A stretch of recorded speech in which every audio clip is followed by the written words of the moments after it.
If you have an interest in horses and love learning more about horses, the horse industry, teaching, or even managing your own horse business, then you're in the right place.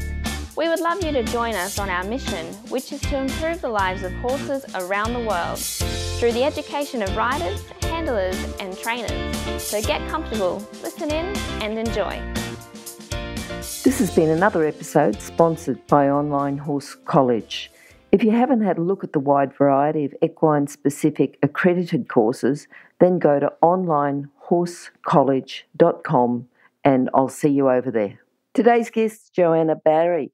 Joanna's had an all-round horse background. She started off as a groom, progressed on to be a head girl. She's worked for people like Swedish Olympian Anna Hilton, Sheikh Mohammed. She's also worked for a polo player and worked full-time for RDA for 4 years. So even though Joanna's coaching now, we're going to focus on talking to her about her background as a groom and a head girl. So how are you today, Joanna? Good, thank you. Good. Joanna, we normally start with a favourite quote. Have you got one for us? Just never give up. Okay, all right. Do you teach that to any of your students? Yes, always. Okay. Keep trying, keep persisting. Yep. And what sort of things are they doing when you start to give them that message? Oh, people just get stuck in general. They might think, I'm never going to be able to make it to a test, or never going to be able to do a particular movement. And you just say, you just got to, keep persisting and sort of keep trying and get to the end. Mm-hmm. Okay. Now, tell me about, because you've had a pretty much all-round horse background, what were your first memories of horses? Can you tell me a bit about that? The first thing that you remember? First memory of horses, I think when I was very, very young, and seeing some cart horses. Yep.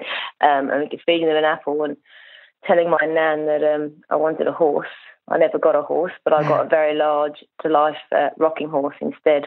Oh, did you? I didn't actually get my own horse till I was 21. You must have been pretty young then when you were feeding the cart horses with an apple to then go on to a rocking horse. Yes, but only about 4. Now, you pretty much went on to work with horses. So what made you decide? Was it that you decided at the point where you wanted to get a horse that you were going to have a career with horses, or what led to you having a career with horses? At 13, I became a volunteer for riding for the disabled. Okay. Work all day just to get a free ride, and I did that. I've done that for many, many years, and that's what started me doing the horses and deciding that I wanted to work with horses, and I wanted to be a working pupil, but my mother wouldn't let me. So I ended up going to agricultural college to study horses that way properly. Okay. So if someone does want to work with horses, what would you recommend? Agricultural college or as a working student? I don't know if it's different over here in England. There was lots of working students. See, working students, you usually don't get paid anything else for free, but you would learn lots and lots and lots. A bit like when I first started working with the eventers, you didn't get paid much, but you learn a lot of things. It's almost like an apprenticeship, isn't it? Yeah, but I suppose it is, same as an apprenticeship, yeah. Whereas college, you're learning, but you're pretty much paying. Yeah, well, you're paying. College is very good fun. I think going to uni, studying, riding horses and having fun. Was good fun, and you were learning at the same time. Yep. All right. Now, what about core skills or character traits? What sort of things do people what type of people need to be able to work in the horse industry, and what core skills and character traits do they need? You've got to be prepared to work hard. Mm-hmm. Some people struggle to do these days. And be able to take advice and be able to follow advice, and also have your own initiative. I said I've actually recently had someone doing work experience with me at the moment, and it's so nice to see that when we say we're going or doing something, she's already put stuff in the float, which I was quite surprised about, because a lot of young people don't seem to be able to think too much of themselves. So I think having your own initiative and having the confidence to think, I might go and do that, or I'll have a go, because it doesn't matter if you make mistakes, is it? You can always, learn from making mistakes. So giving everything a go and definitely hard work, I would say, is the main thing, being prepared to work hard. And it's taking responsibility, isn't it? Not just saying, oh, no, that's not my job, that's not my fault. It's taking that initiative and carrying it forward. Exactly.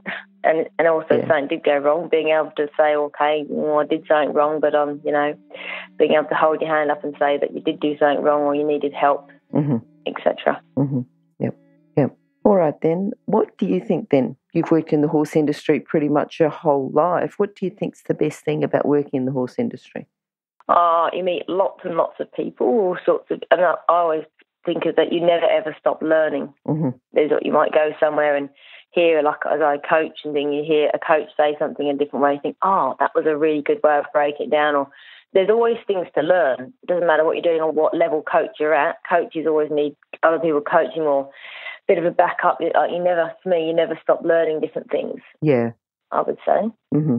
Mm-hmm. It is. And I know what you mean. You keep learning and you learn things about your particular niche within the horse industry. And even if you go and see something that's still with horses, but totally outside your niche, like you might go and see for me, it would be someone in harness, and then you learn that and you go, and then you transfer those skills across to what you're doing. Yeah. Yeah, and some skills in different areas like that might be, you sort of think, oh, it's a similar thing, but just done in a slightly different way. Yes, yeah. Usually most professionals, doesn't matter what sort of area I would say in the horse thing is, they're all pretty much similar. Tell me about then some people who might have influenced you in your career and helped you make decisions to help you with your career. I think the first one would be Anna Hilton, who I work for. Yep. Marge, she was a very, very hard worker. Mm-hmm. She'd been to the Olympics a couple of times and was determined to be going a third time. And Caroline Colby, who's my coach, has always inspired me because she's another one who's very, very hard working, still continues to work hard, and she is, both those people have taught me lots and lots of things, which has probably helped shape the person I am today. I'm just trying to think of Caroline's episode, but I think if people go to horsechats.com and search for Caroline or search for Colby, they'll find her. Yeah. Yeah, that will be on there. Yeah, yeah. What about horses? Has there been a horse who's influenced you? Actually, when I worked for Anna Hilton, I remember riding one of her horses, which had been to the Olympics, Malachy. And when I first did some canter work on it, it bolted on me. And I remember being absolutely devastated. I was on this Olympic horse and it ran off. And it took me a few days to recover after when a horse goes on you, you're sick, your whole body goes. And especially a big, powerful horse like that. Oh. Not just... I was trying to think how old I was, or maybe 19 when I worked there. So thinking, I can ride, it all. And that probably gave me a kick up the bum to say, well, actually, no, you can't. So he was, and I was sort of very proud to think, well, I've ridden a horse which had been to the Olympics and stuff. So that was, it was certainly a horse that will stick in my mind. Tell me, what did Anna say after that happened? She just smiled because I think she might have known that's what he might have done. Okay. So did you ride him again?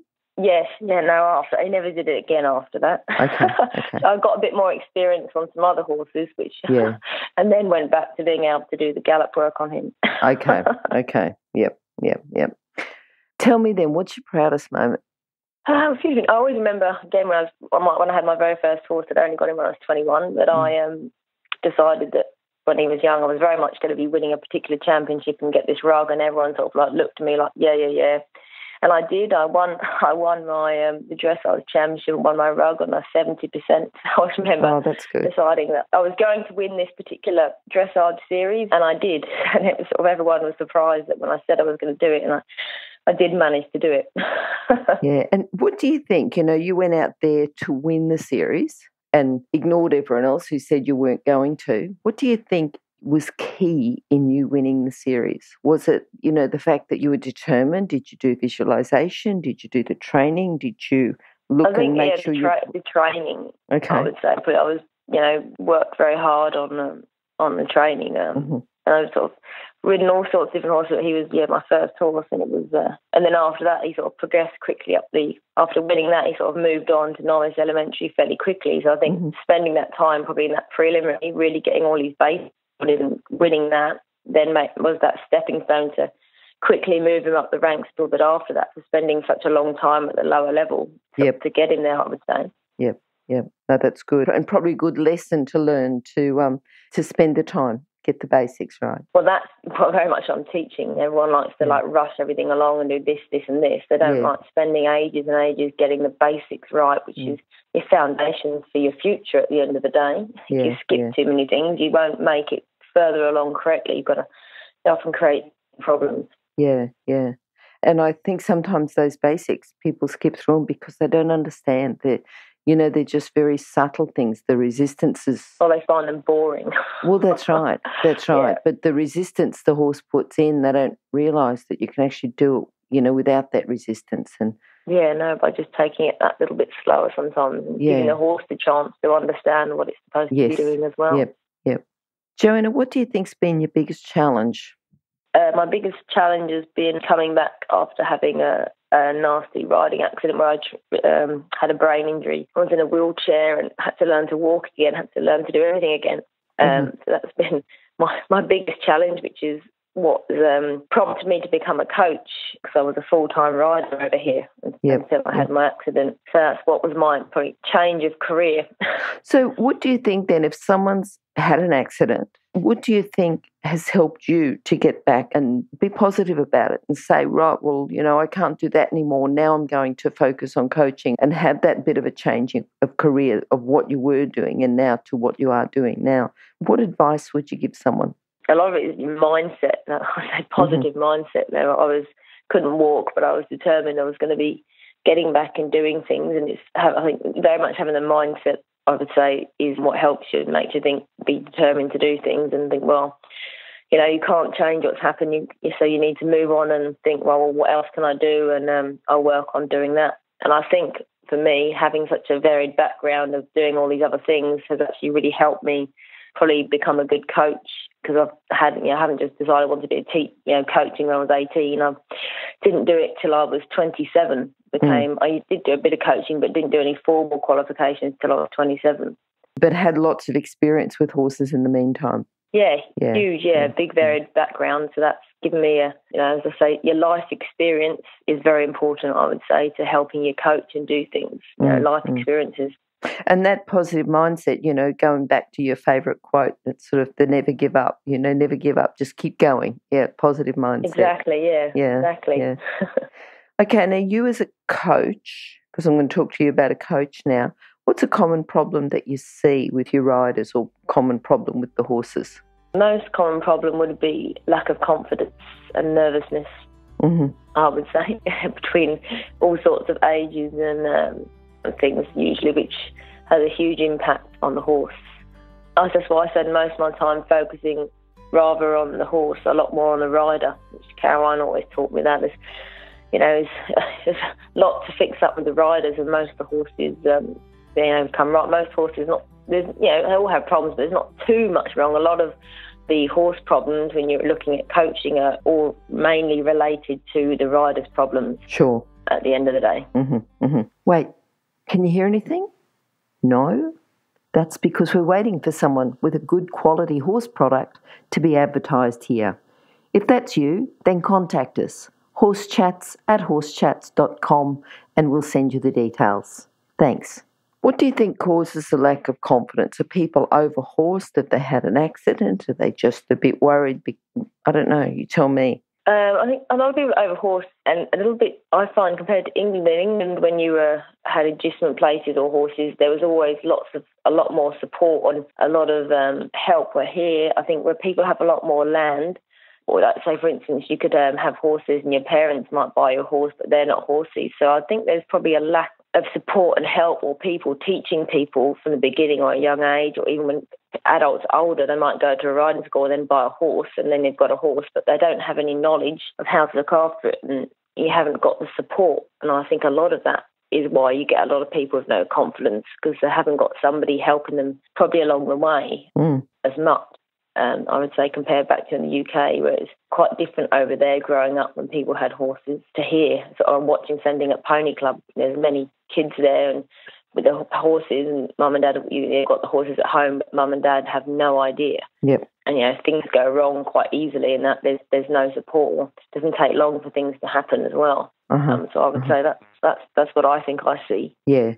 So instead of going and getting the lessons and learning how to ride at a riding school, it's pretty much, we just buy your pony and then you can learn to ride on the pony. Yeah, and then I feel, not all riding, but some of the riding schools, to me, don't teach too much. There's some very good ones out there, but there's some other ones which don't teach things properly. So when you sort of take someone on out there and they sort of look at you with a blank space, or when you sort of say, you need to do your seat, your breathing, or it's not just kick, pull, turn, yank. You've got to retrain them or reteach them all again about how we do things, and again, how your body has a big impact, your breathing, your seat, how all this impacts the horse.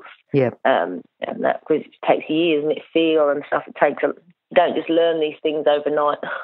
Yes, for sure. Now, helping people, I want to talk to you a bit about your progression, because you work for a few different people. Now, you worked for Anna. What's the biggest lesson? Like you talked about, learning to ride better. What do you think's the biggest lesson that you learned from Anna? Probably hard work, because as much as it was very hard work. We had 2 of us working there, and we had 22 horses. You can imagine in England they're stabled the whole time, and we would be riding X amount every day. But it was good to watch her as your employer. She worked just as hard. So that always taught you, not like someone who was just telling what to do and they weren't doing anything. She worked just as hard. And then I learned many, many skills from working there. I said, worked hard, but I learned many, many skills working from her, definitely. Lots of life skills which have helped me now. Bandaging industry, fitness work, all sorts of things I would have learned there in those first few years. Yes, because you were there for several years and working for an Olympian. I'm sure you would have learnt plenty about fitness. Yes. Yeah, for sure. Now, Sheikh Mohammed, I'm sure it would have been a bit different to, because you're there, you're female. Tell me a bit about working for Sheikh Mohammed and what the setup was in those stables. They had a huge private establishment we worked at. We had probably at least 15 of us working there, but we all were working under 2 men, because it's a little bit different culture, even though it's in England, but that was their family beliefs. And they had many, many different horses, schoolmasters, and we had young stallions which we got to ride, and used to teach his children or take some of them out, and they sort of had private gallops and all sorts of things. But the same thing, you had a very strict regime and had to follow certain orders, and so it was another interesting job, but one where you very much had to follow a certain set of rules. What was the best thing about working for Sheikh Mohammed? Probably getting to ride some very, very nice young stallions, which you probably would never have got to have done outside of that. There were 3 Andalusian stallions, 1 3-year-old, a 4-year-old, a 5-year-old at different stages. So, getting the opportunity to ride some very nice quality horses. Yeah. All right. Now, thinking about, because you started off with RDA as a volunteer and then you ended up going back and working there full-time for 4 years. Tell me about some lessons that you learned, or the main thing that you learned working for RDA and working full-time for RDA. I think working full-time for RDA really gives you an appreciation about probably how lucky we all are as able-bodied people. We were a very big establishment. We had, all sorts of different disabilities, and it probably gets you a little bit more used to. I know nowadays when people see people with disabilities, they often sometimes stare or look at things. It sort of, I reckon it helps you that, everyone's normal and how the horses really did actually help, make a huge difference to a lot of these people. And again, looking at the determination of some of these people, somebody with no legs or different things, the determination on how they all went, which we used to take several horses to the nationals and different things there as well. And I'd always enjoyed it, so it was nice to go back as a proper staff member when I sort of grew up. I grew up sort of there, so I'd been there and everybody knew me. I'd been there a long time, so it was quite rewarding then to go back there as a staff member when I'd started there as a young girl. Yeah, that's good. That's good. Now, Joanna, have you got a book that you could recommend?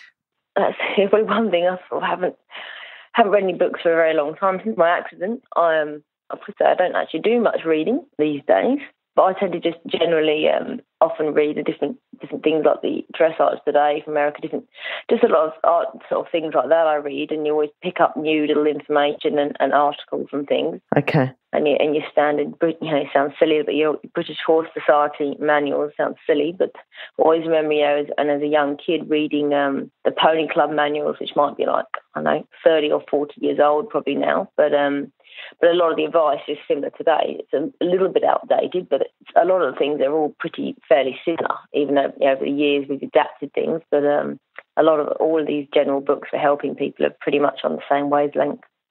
And remember, you can find all the books recommended by our guests at horsechats.com/books.